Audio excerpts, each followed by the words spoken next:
accept it, then it didn't happen. That's how a lot of people rationalize things. It's unfortunate. You know people, I know people that have done it. You know what I'm saying? But it is what it is. So yeah, you definitely have to pay attention to that. Another example of man enough. Let's see. Um, what's going on there? What up, Dex? How you doing, boy? How you doing, man? What's the Good, word? good, good, man. Appreciate you joining, man. Thanks for taking some time out Oh, today, man. Appreciate you. oh, So, yeah, I wanted to get your comments real quick on this topic real quick. So tonight's topic, I'm talking about what does it mean to man up? What does that actually mean? What does that look like? And I kind of gave a few examples. I think one was, when men have a child, um, that can be difficult for a lot of guys because it's a scary situation, realizing that you actually are responsible for another life, you know. yep. And if you haven't, if maybe you've had some issues with your parents or not having certain parents around, that can be even scary. You know what I'm saying? So for some people, it's just as simple as, hey, I got a baby, I'm gonna take care of it. For a lot of people, it could be a nightmare. I remember when I had my first child, I was scared to death, and I grew up with a father, but I was scared to death because I didn't want to disappoint my dad, I didn't want to disappoint my mom. Her parents were, I didn't want to disappoint her parents, so it was a very scary situation. You know what I'm saying? But that's to me was one area where I manned up because I stepped up to the plate, talked to her dad, talked to my dad, and we rocked ever since. But that was just one example. So, what does manning up mean to you? Let's start there. Man enough to me means taking care of your responsibilities. Um, that's, I mean, to me, that's the biggest priority. And I would say take care of responsibilities and also being a man of your word as well. So just those main two, I try to live by. So even with all like the mistakes that I basically made or just situations I got myself into, I just found the best alternative to handle it. My biggest thing is I never make promises, so that's my biggest thing. I never make promises, so I always let people know, hey, this is what I can do. I'll let you know, in the near future if I can do it. But my main thing that keeps me out of a lot of trouble is not making promises. But I would say the two biggest things are taking responsibilities Mm-hmm. and being a man of your word. Being a man of your word. Okay, I appreciate that. I appreciate that. Can you give me an example of maybe something that might have happened in your life where you were faced with a difficult decision and you chose to basically step up to the plate and handle whatever you need to handle? Something difficult might have been something where you might have been at odds in a situation. Could be a situation where you had to sacrifice some of your pride.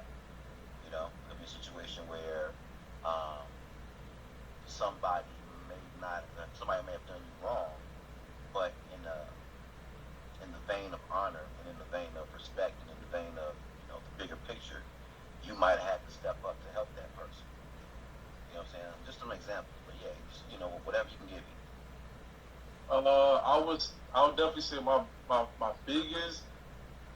biggest thing was well, it's basically two things I feel like that kind of changed my life a little bit. But I definitely say the very first one was making the decision not to go off to school. When I definitely had the opportunities to, I got accepted to maybe three different HBCUs in Mississippi. I believe one was Tougaloo, the other one was Mississippi Valley, and the third one, it was a new one. I think it was Philander Smith. Okay. So I got accepted. So I got accepted by those three schools, and I think maybe I had probably maybe like a month or maybe like 3 weeks, like right after I graduated, to make a decision, and I got all my forms sent over from like all the three schools. They send in the mail early once you get accepted. So I chose two, and and and with that I filled out all my papers like my room and board, the tuition, my FAFSA. I had majority of that taken care of, especially my parent during that time. So I made a decision to back out only because I mean, just for any financial reason, I felt like I kind of knew that I was going to be the working man ever since I was 18 and 19. So just seeing that during those times that I'm not fully putting my business out there, but like just during those times, my financial issues, it wasn't really the best time for me to go out for school. So I know that I know that my family, we needed that extra income in the house. So ever since then, I had to put my back burner on school. Uh, right now, do I really actually? I'm not gonna say regret, but do I look back and say that I probably changed anything?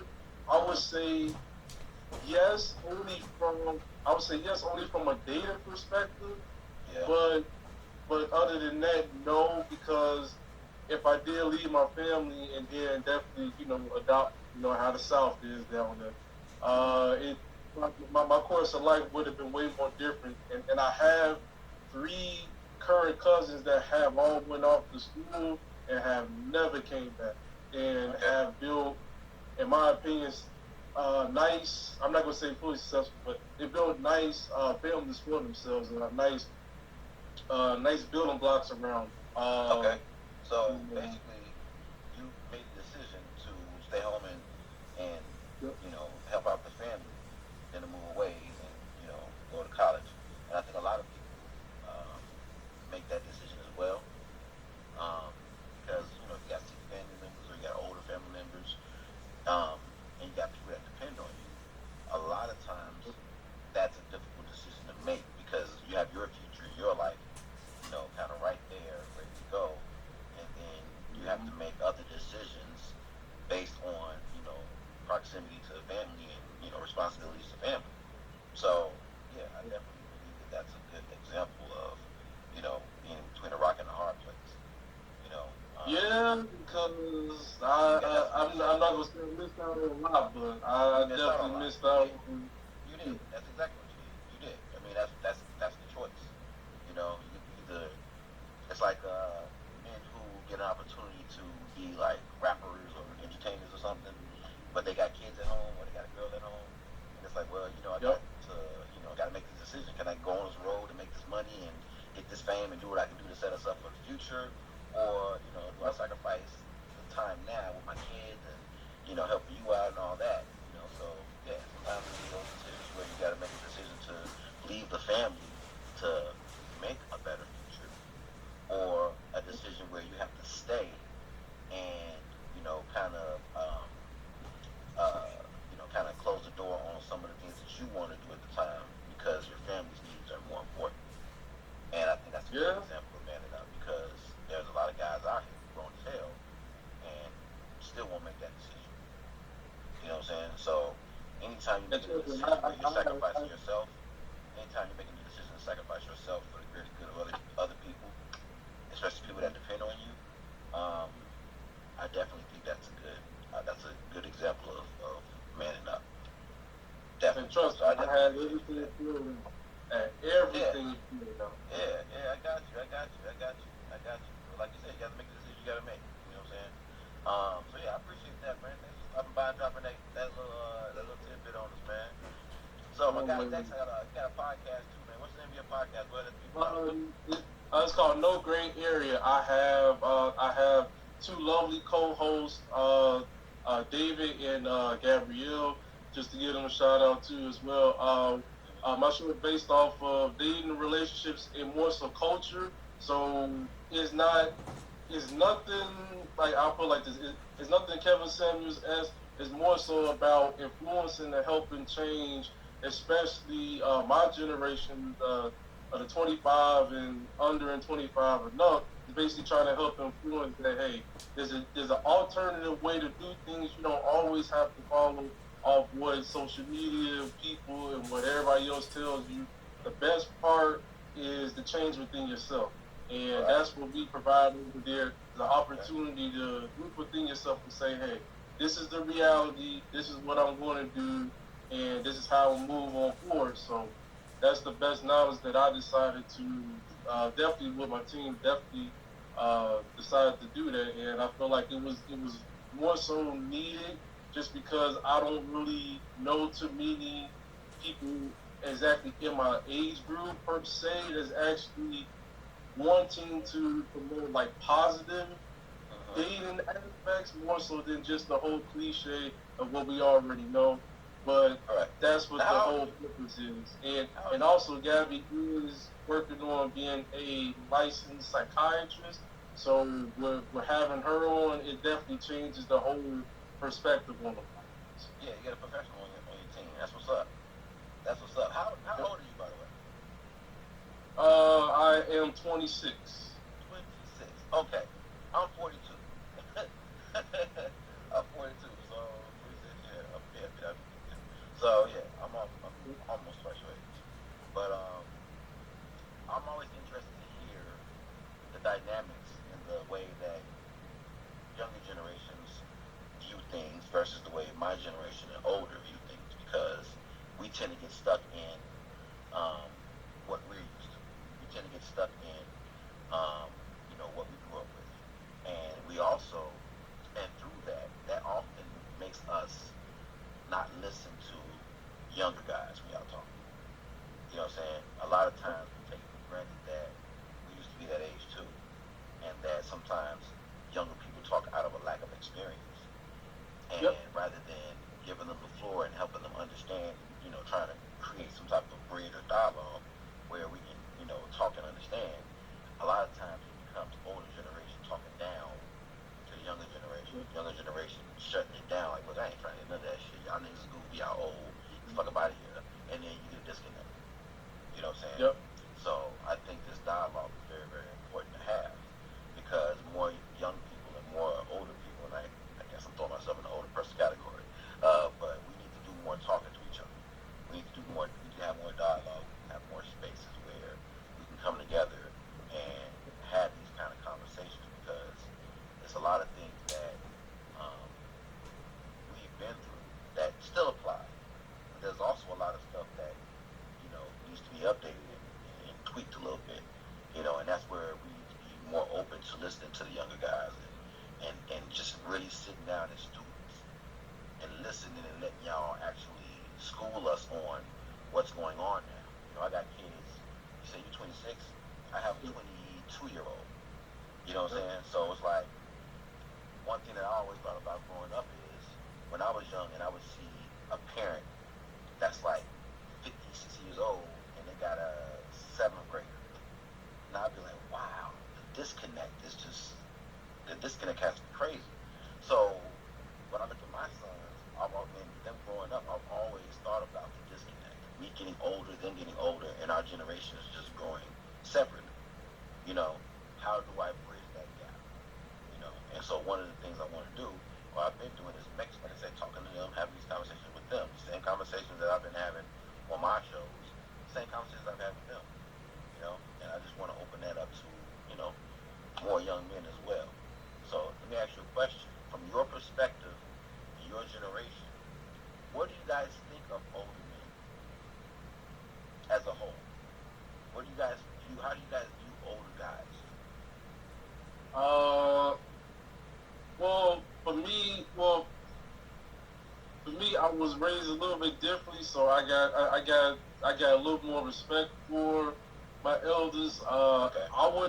I I would definitely say that it's it's a learning curve only because it's more so you guys already given us the blueprint of how everything should at least go.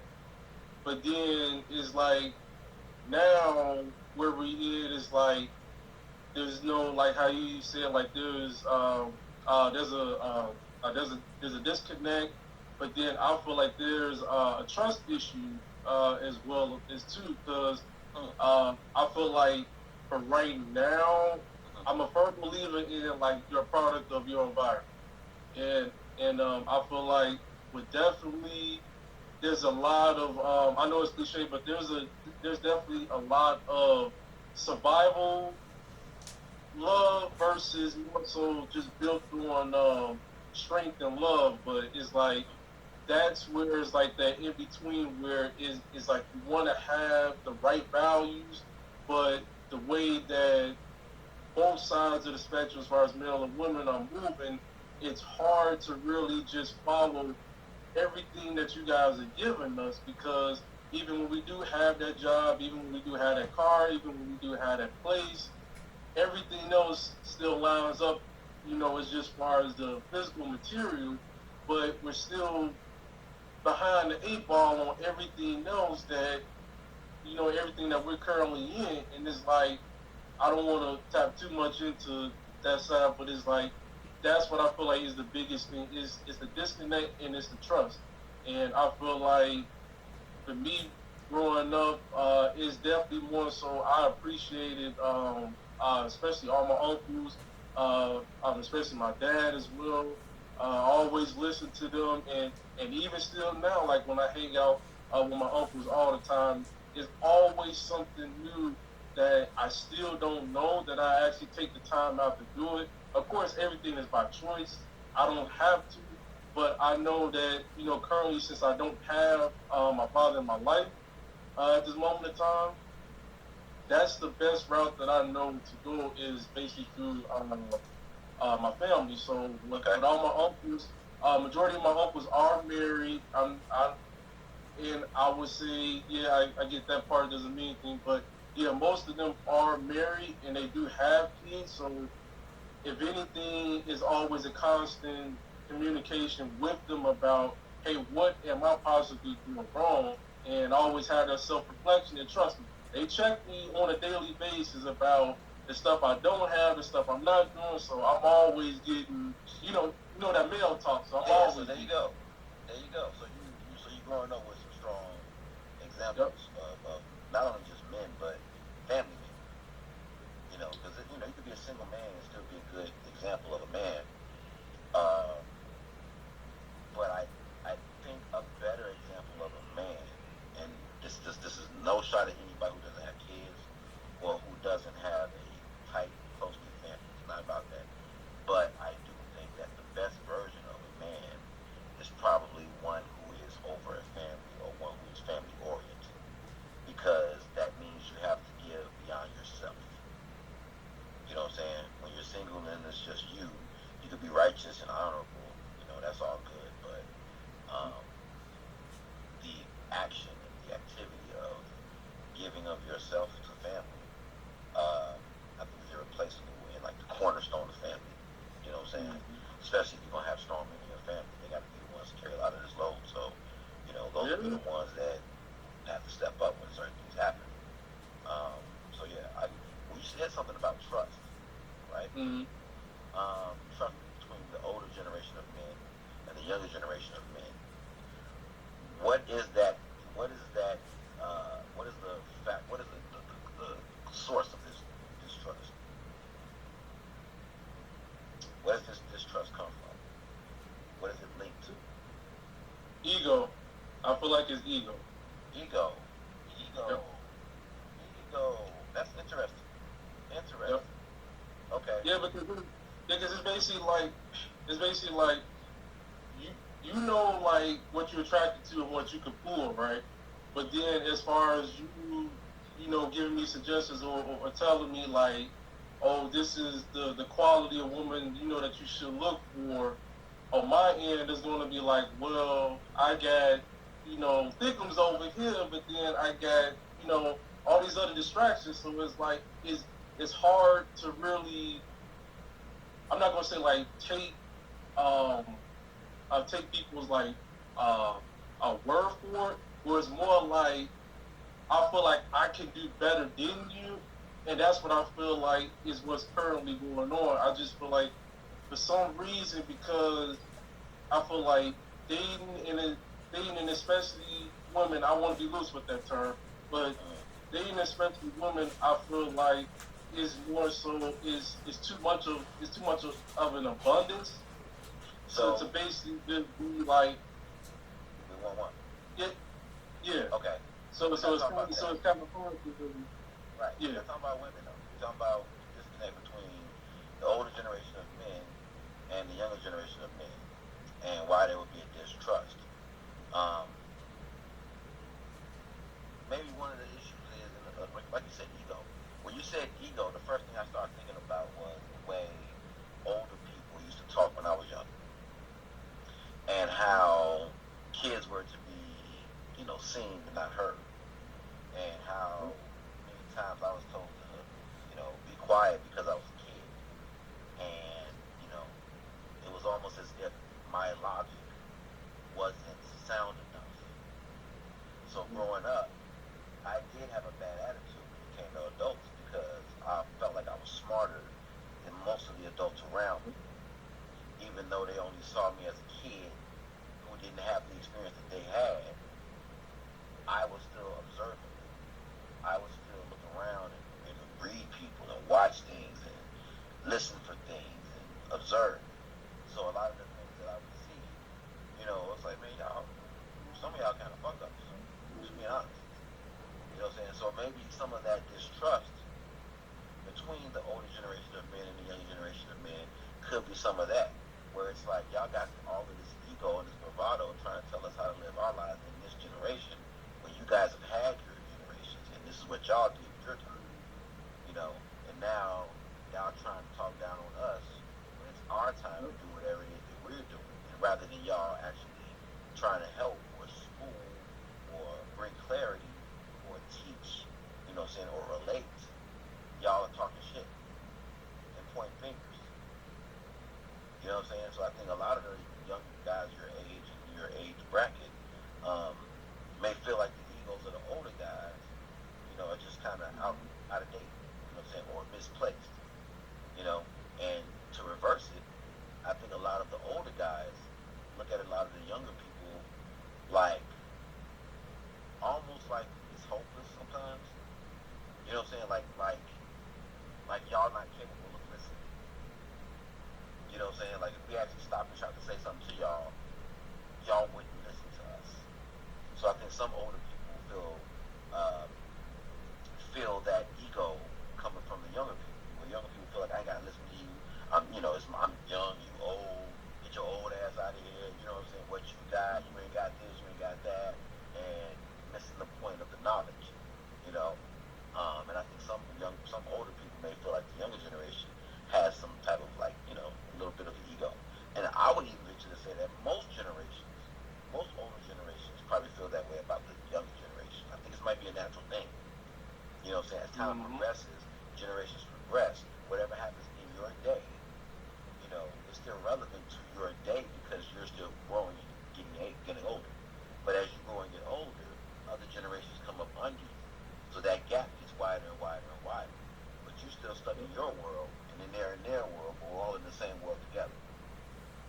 You know what I'm saying? So here it is, you're thinking with this lens, and then you guys are thinking with this lens, and there's a big old gap where we're not communicating, and we're not talking, and, there's that distrust just sitting in there. Before you know it, we get this communication, well, miscommunication. So, yeah. I think that's a huge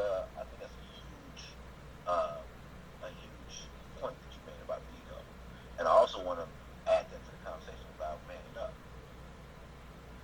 I think another example of a man manning up is when he can kill his ego. When he can kill his ego and learn how to master his ego. Because on one hand, there are times in your life where you're going to need ego. You're just going to need to have something in you to, I guess, be a second level motivator, if you want to call it that. But for the most part, your ego can get you into a lot of trouble. You stepping out there ahead of time. You trying to overshadow other people. You taking over certain things. You kind of throwing your weight around. You being emotional when you don't get your way, or you being emotional whenever you get challenged. I've seen that happen a lot with guys who consider themselves real men, but once you start challenging what comes out their mouth, they get an attitude, they get tested, they get a little bit sassy. You know what I'm saying? They get a little bit emotional. They don't use emotions. Yeah, so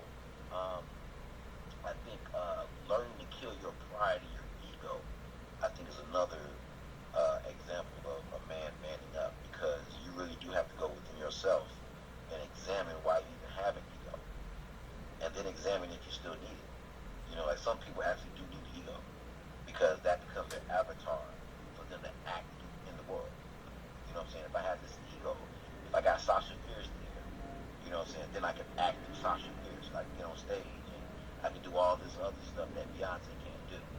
You know what I'm saying? And I hate to use Beyonce as a example here, but I couldn't think of anybody else who has an alter ego that they actually operate through like that, and they've actually said it.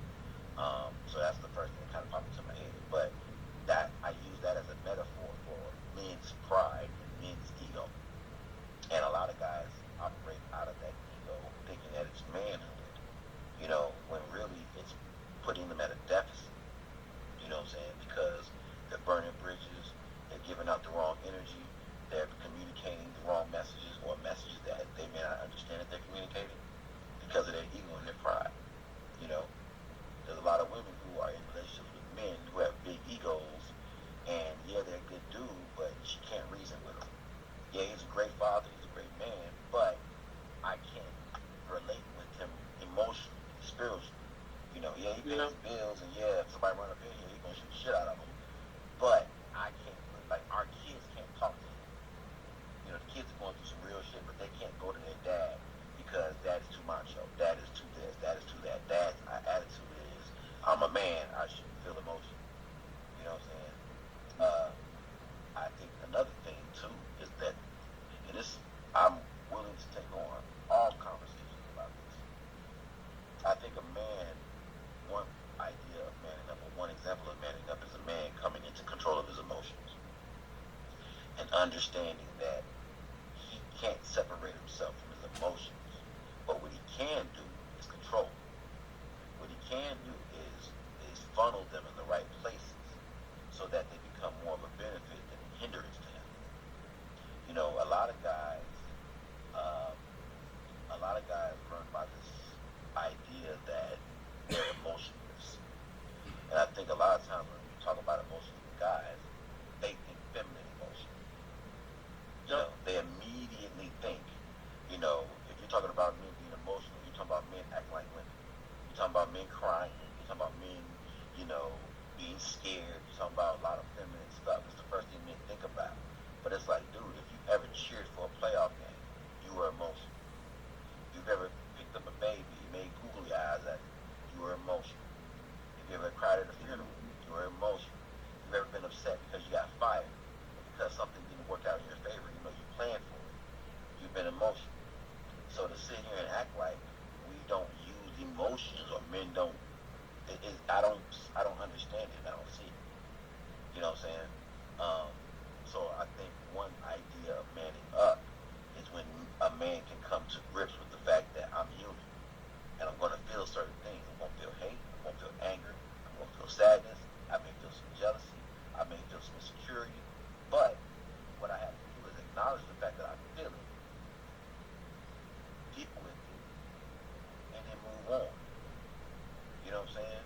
Not walk through the world like it don't phase, or walk through the world like, no, I don't have these emotions. I don't have these feelings.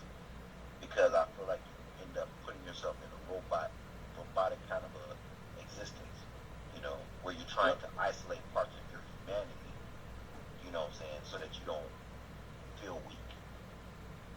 You know what I'm saying? Like some men, I'm gonna be honest with you, I would venture to say there are a lot of guys who are heartbroken over situations with their children or involving their children. Sensitive subject, man. Very sensitive subject. And more often than not, because a lot of times guys get in situations with women who they don't expect to be with long term. And then that woman gets pregnant. But because they love the idea of being a father, they run and try to be the father. But because you're dealing with a woman you wasn't planning on being with long term anyway, and now she got a baby in her lap, you got consequences. You got conflict built into the situation. So now here it is, even though you didn't want to be with the woman, it's a bad decision to do it, but it's done, you know, and you're trying to make good on it, but now you have to go through the gauntlet of drama dealing with the mom. You know what I'm saying? So, The whole family at that. and on the whole family. So I think there are a lot of guys out here who may have gone through situations where, you know, they might have been heartbroken because of the mom doing something with the kids. It could be a situation where the kids themselves may have said something or acted a certain way toward the father, and he's heartbroken because he feels like the mom's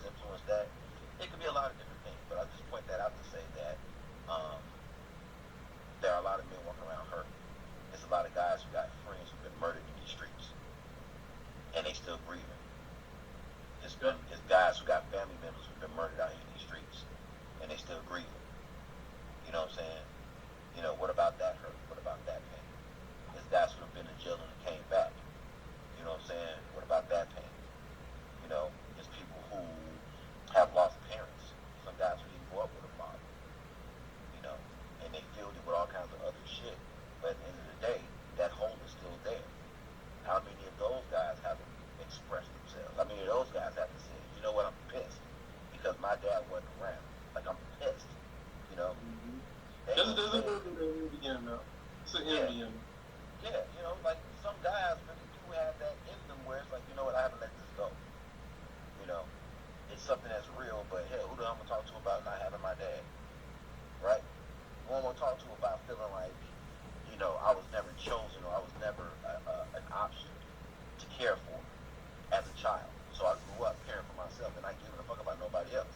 Now here it is, I'm 40, 50 years old, and, you know, I'm looking at the end of my life, and it's like, damn, I would love to have a family. But hell, I ain't been taught how to love. I would really like a woman in my life, but I ain't been taught how to love. I mean, dudes Mm-hmm. out here feeling like that. Yeah, I got the money, I got the cars, I got the crib, but shit, I ain't got the personality to heart. You know what I'm saying? I ain't got the mentality to hold down a woman. I don't know how to not be angry. You know, I don't know how to not be a brute. I don't know how to not be tough. I don't know how to not be hard. You know what I'm saying? Like there's guys out here who are literally trapped in that and don't want to be.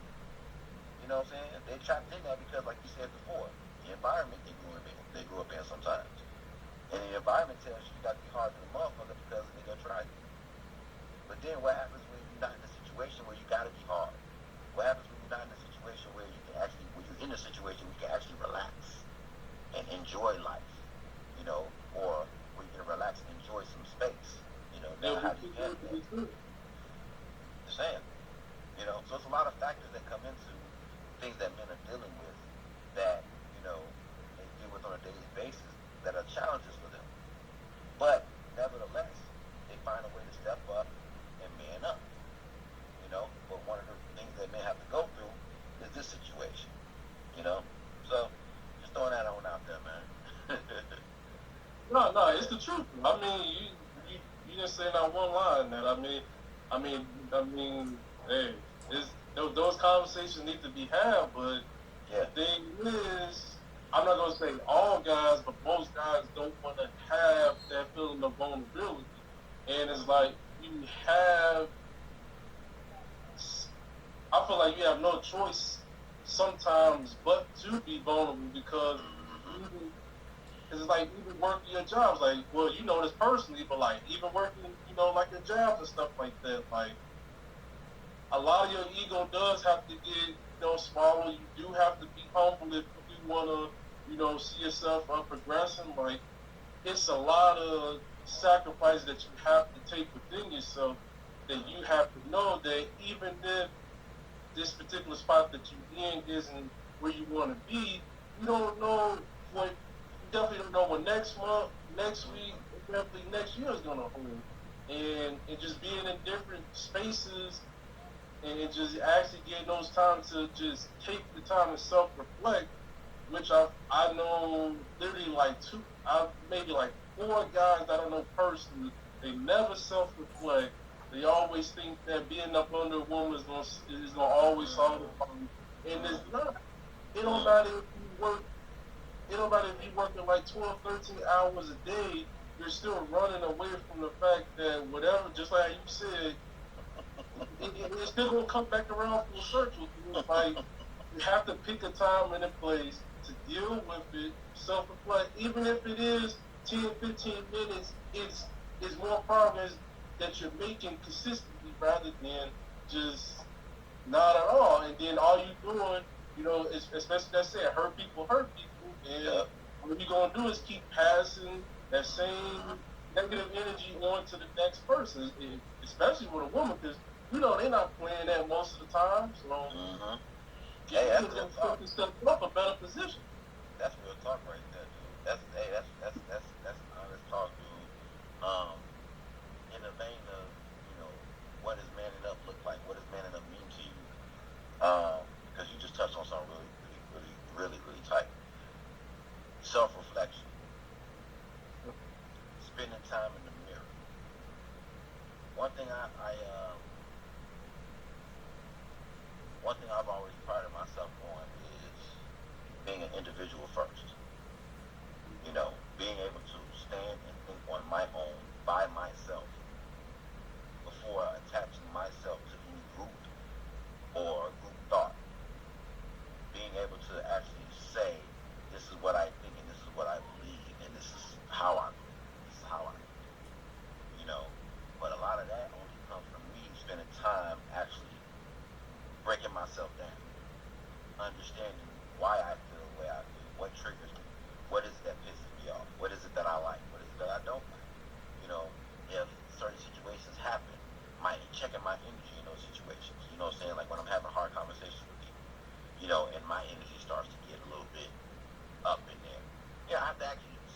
my head and check and make a bookmark. Like, okay, cool.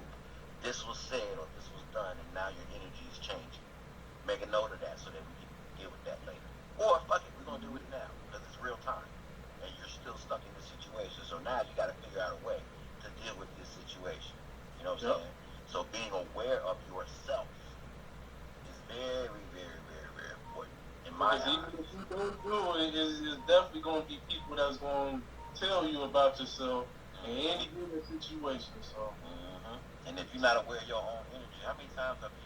There's a lot of guys who are in jail right now because they could not check themselves. They couldn't check themselves. They could not stop themselves when they found themselves going 60 to 100 real quick. You know what I'm saying? They could not resist responding to something. You know, a lot of this is you checking your own energy because you let your ego fuel or play around with that energy. It's going to take you and put you in situations that you don't necessarily want to be in, and situations that you can't easily get out of. You know, so being able to self-analyze, you know, and realizing, hey, this is something that triggers me. You know, hey, you know what? I'm not the most articulate when I get upset. So maybe I should either try to learn not to be upset or work on that, or I need to work on how I'm communicating when I do get upset. You know what I'm saying? Or I recognize that certain things trigger insecurities in me. And yes, men do have insecurities. That's another thing. Being aware of the fact that you do have insecurities, no matter how fly the outfit you got on, no matter how dope the car is you're driving, no matter how big the house is you living in, a lot of people use those things to cover up insecurities. And in fact, some of those items, some of these material things, are actually evidence of somebody with insecurities.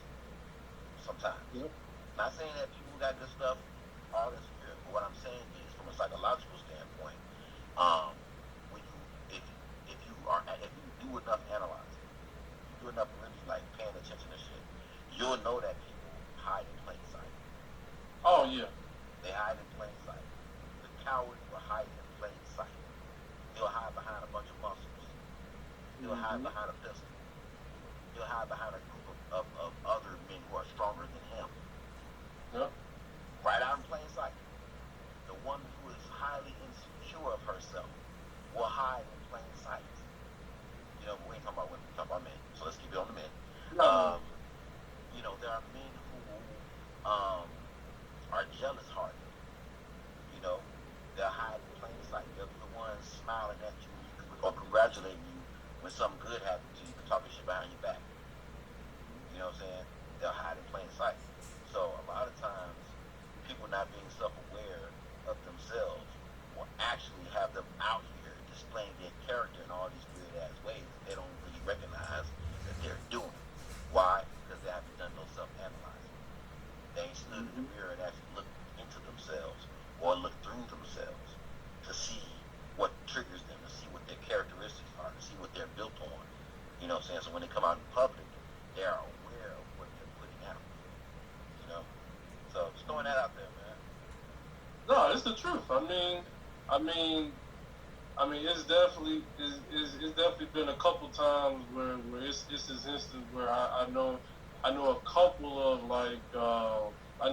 of actually decent associates that I had, and their main problem is always I don't have no problem with nobody live their life, but just you don't need to smoke and drink all the time or every single day, man. Like it's frustrating to me, because that's not something that I do to handle what I got going on. I do accept that people got their own thing, but after a while, man, all you doing is you're hiding, and it's like that's what I keep expressing, but it feels like it doesn't get reached to those people because it's like you can definitely see a difference, like from a physical standpoint.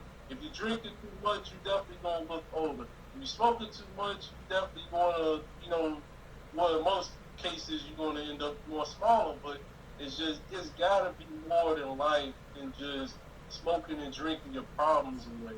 And it's especially with all the time that the time that we're granted is at least 24 hours a day. God forbid.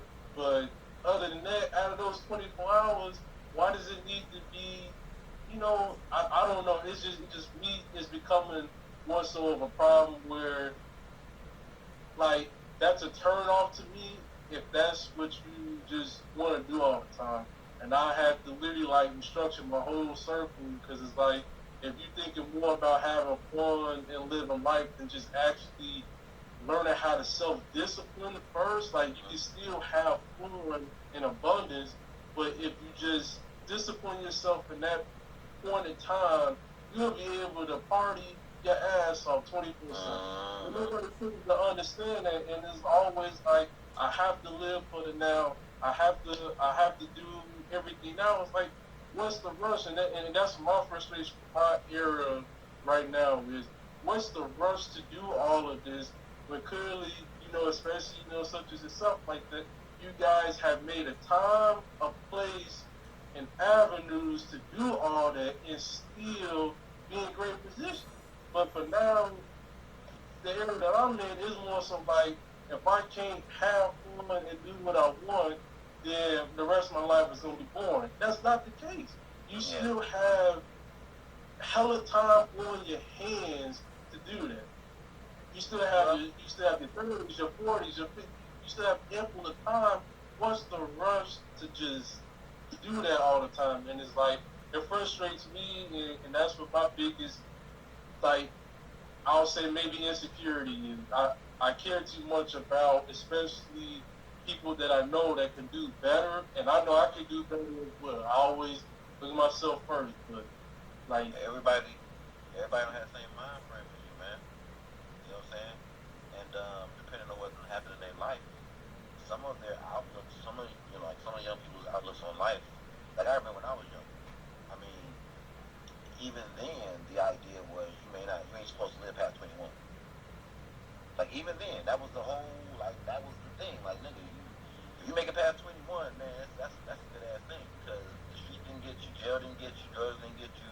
You know what I'm saying? So, that was a goal. But things haven't gotten better; they've gotten worse. So if it was 21 when I was younger, it's probably 16 now. If you make it to 16, you're doing good.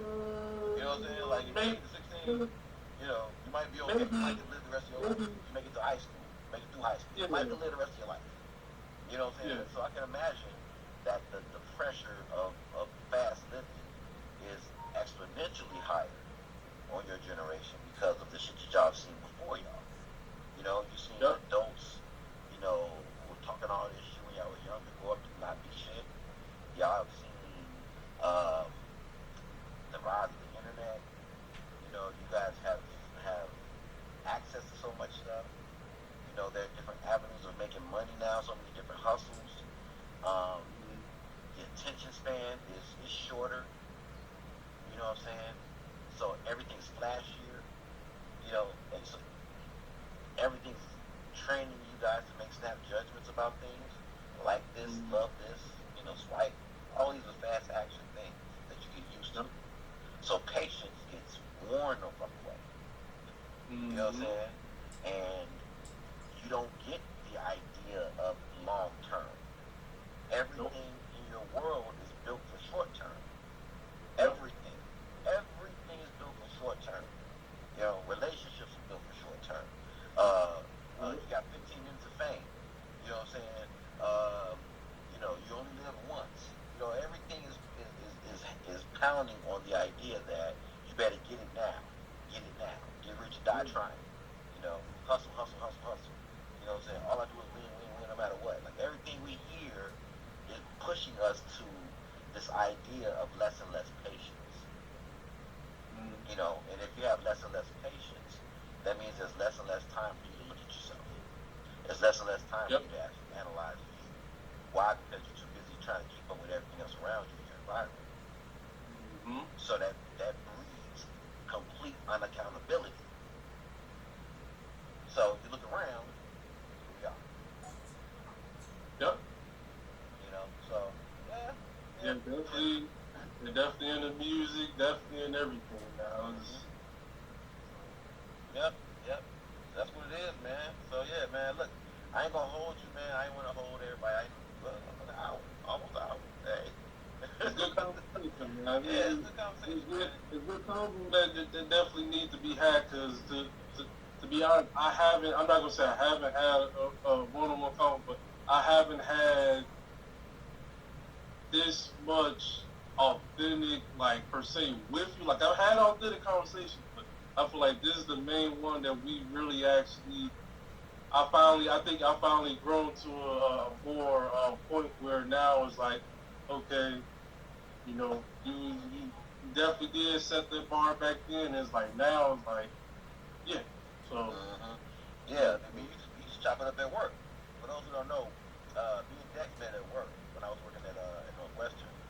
We met at work, and like I usually do, I just speak to people, and we just started speaking to each other and building a rapport, and then we just started talking. You know what I'm saying? And so we sit back and we chop it up, and you know what I'm saying? Like from then on, that's just how it's been. You know what I'm saying? So whenever we talk, whenever we get a chance to talk, man, we always chop it up, dude. It's always been love. You know what I'm saying? It's always been love. So I definitely appreciate you for same being here. open and listening. Hey, same here. I wouldn't have survived those last maybe 2 years at Northwestern if it wasn't for you. Other than that, don't do that. Don't do that, dog.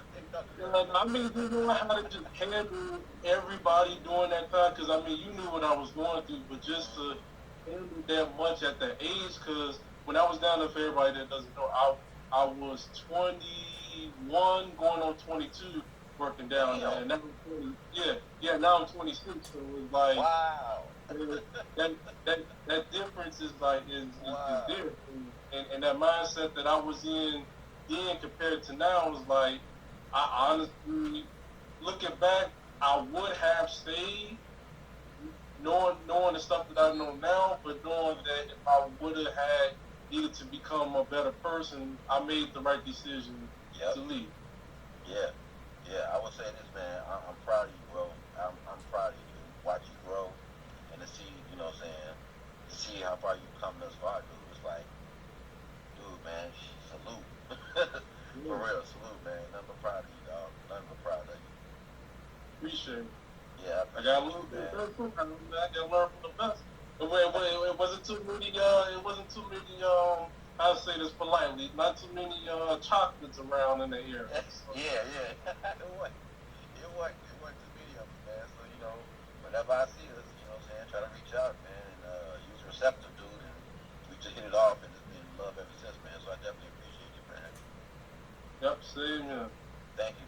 Go ahead and let the people know where to catch you, dog. Let them know about your podcast. Let them know where to catch you at, what time and all that. Okay. You guys primarily can follow me on YouTube. I do have a YouTube channel. It's called No Gray Area with Dex podcast. The W is just abbreviated, just for naming purposes. I am on YouTube. I do actually have a show now every 2 weeks. I still have past content that I still haven't uploaded yet from when I was with my former radio station and everything. But yes, primarily find me on YouTube at No Gray Area with Dex podcast. Facebook is Dexter Jarman. I don't really post like too much on there, but it is a mixture of everything about me and everything that taps into my world. And of course, obviously on Instagram, I do actually have maybe like 3 past episodes that I did. They are each an hour plus long, so feel free if you want to check it out. I have my lovely guest host on there as well. So other than that, just hit the notifications, man, subscribe, and definitely follow me on this journey, man, of me becoming a better version of myself than what I was before. Because the world is definitely a trying place for, especially, I'm not just gonna say black men in general, but for me being at the point that I was in my life, just starting from just being a kid on to now, it's definitely been a wild journey. So I've been doing a lot more self-expressing on majority of all my episodes, man. So you'll start seeing each and every week, each and every month, there's something new that I didn't talk about last week, or something new that I didn't do. And trust me, I have that woman balance there to check me on a lot of things. So. And she's professional too. Yeah, and she's professional too. So you ain't getting checked by a CEO woman. You getting checked by somebody with some friends. Yeah. That's what's up, man. Yeah, that's the struggle part, man. That's a good dynamic, though. It's a good dynamic, though. Keep you sharp. Yeah, hey, and that's the main reason why I said, like, you know what, I have to keep Gabrielle around only because I'm not saying I can't do without him, but that right there is basically my missing piece, and once I included her in, it helps everything just circulate. So that's what's up, man. More power to you, dude. More support. I would definitely be checking you out, dog. And I'm gonna have you on again, man. We definitely gonna have to get you back on, man, and chop some more of this up. So I definitely appreciate you, bro. Yes, sir. Yes, sir. Listen, man, I appreciate everybody who stopped through. Shout out to y'all. Give y'all comments. Comments to try to catch everybody.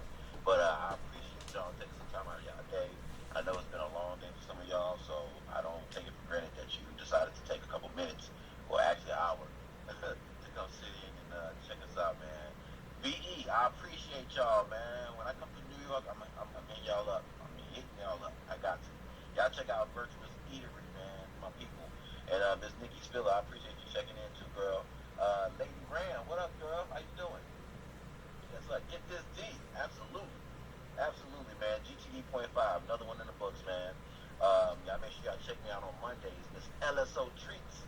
I'm co-host on LSO Treat Show on Monday nights, Lawless Radio, 8 o'clock Eastern Time, 7 o'clock Central Time.